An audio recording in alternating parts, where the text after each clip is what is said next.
ఏ సంవత్సరంలో ఎంత ఉందని చెప్పేసి 2014లో తెలంగాణ ఏర్పడినాడు 1508 కోట్ల రూపాయలు బకాయిలు ఉన్నాయని చెప్పేసి బట్టి విక్రమార్క గారు గత అసెంబ్లీ సెషన్స్లో ఇచ్చారు.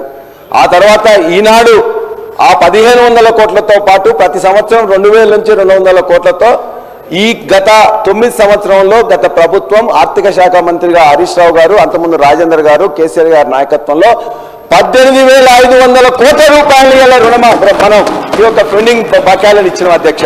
వారు అడిగిండ్రు 2019-20లో 40 కోట్లు ఉన్నాయి, 2020-21లో 200 కోట్లు ఉన్నాయి, 2021-22లో 379 ఉన్నాయి, 22-23లో 2100 ఉన్నాయి.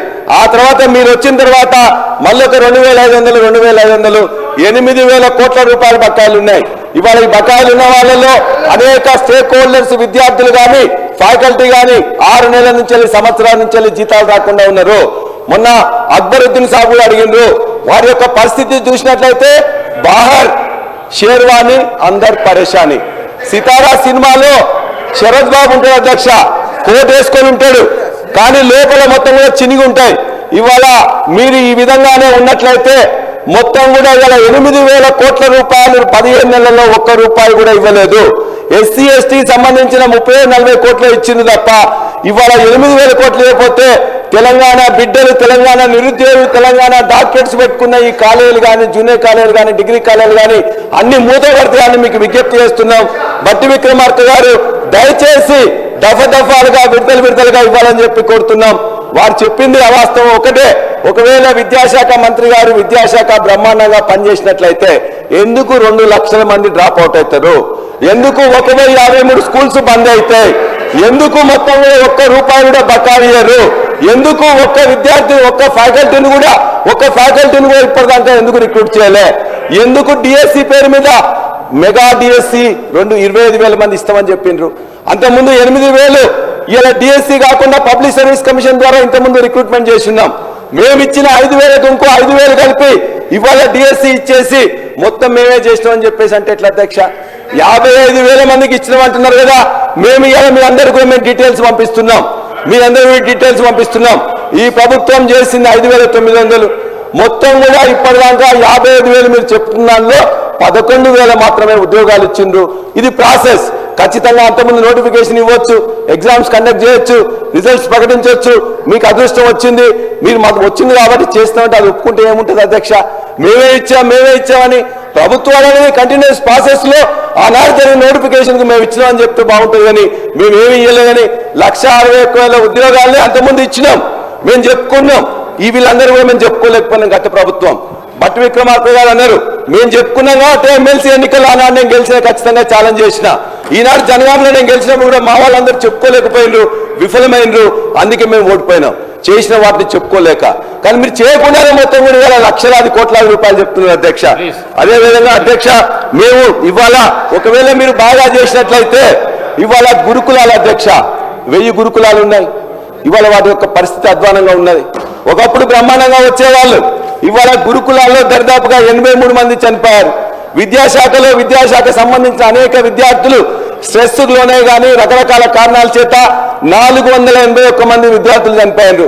ఈ 481 మంది విద్యార్థుల లిస్టు, ఈ గురుకుల విద్యార్థుల యొక్క 83 లిస్టు, ఈ రైతుల ఆత్మహత్యల యొక్క 491 లిస్టు, ఈ ఆటో డ్రైవర్స్ యొక్క 116 లిస్టు మొత్తం మీకు ఇస్తున్నాం. ఇందులో ఒక్కటి తప్పున్నా కూడా మమ్మల్ని క్వశ్చన్ చేయండి అధ్యక్ష. దయచేసి విద్యాశాఖ వారి దగ్గర ఉన్నది కాబట్టి మరలా దీనికి ఏం చేయాలని చెప్పేసి మమ్మల్ని కూడా వారు అంటున్నారు, మీరు ఏదో ప్రైవేట్ యూనివర్సిటీ తీసుకోని చెప్పేసి. 25 సంవత్సరాల నుంచి ఈ యొక్క ఇన్స్టిట్యూషన్స్ పెట్టినాం. మా దగ్గర మీరు అనేక ఎంక్వైరీస్ చేశారు. విజిలెన్స్ అని, పోలీస్ అని, రెవెన్యూ అని, ఎడ్యుకేషన్ అని అన్నిట్లో కూడా 15 నెలల్లో ఏమన్నా తేలితే మా మీద చర్య తీసుకోండి. అంతేగాని మీరు మేమని కాదు. ఇలా ఖచ్చితంగా ప్రైవేట్ ఎడ్యుకేషన్ అనేది 70-80% ఉంది కాబట్టి దాన్ని కూడా ఖచ్చితంగా రక్షించుకుంటేనే ఇవాళ హైయర్ ఎడ్యుకేషన్తో పాటు మీరు ఏదైతే టాస్క్కి భిన్నంగా ఇంకో కొన్ని చేస్తా ఉన్నారు మేము ఆహ్వానిస్తున్నాం. ఏదైతే ఐటీఐలో కొద్దిగా పునరుద్ధరిస్తా అంటున్నారు ఆహ్వానిస్తున్నాం. కానీ అవి చాలా చిన్నది అధ్యక్ష. ఇవాళ విద్యార్థులకు టెక్నికల్ ఎడ్యుకేషన్ లో ఉండే లక్షలాది మంది విద్యార్థులకు ఏం చేయాలని చెప్పేసి ఆలోచించండి. ఒక యూనివర్సిటీలో 50 కోర్సులు పెట్టి ఒక 5,000 మందిని డెవలప్ చేస్తామంటే అది సరిపోదు. కాబట్టి ఖచ్చితంగా ఈ యొక్క విద్యార్థి బాహుళ్యాన్ని మొత్తానికి ఏ విధంగా టెక్నాలజీ పెంచాలని చెప్పి ఆలోచించాలి తప్ప మేము ఒక కాలేజీ పెట్టినాం, ఒక స్కూల్ పెట్టినాం, దీంతోనే అండపిండ బ్రహ్మాండమైందంటే ఎవరు కూడా ఒప్పుకో అధ్యక్ష, అది ఉపయోగపడదు. కాబట్టి విద్యాశాఖ మొత్తం కూడా కుప్పకూలిపోయింది.